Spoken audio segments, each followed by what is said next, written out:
So, Maya Mobile is basically a mobile service focused on flexible plans and eSIMs, especially for people who want mobile data while traveling internationally.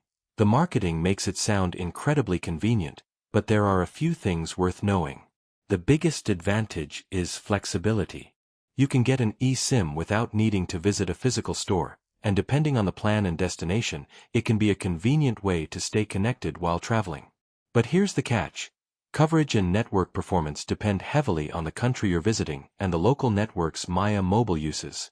An eSIM can be easy to activate, but that doesn't guarantee the fastest speeds everywhere. I'd also check exactly how much data you're getting, how long the plan lasts, and whether calls and SMS are included. Some plans are primarily data-focused, so don't assume they work exactly like a traditional local SIM. So, is Maya Mobile worth it? For travelers who want a quick and flexible way to get mobile data, it could be a useful option. But I'd check the specific coverage and plan details for your destination before buying.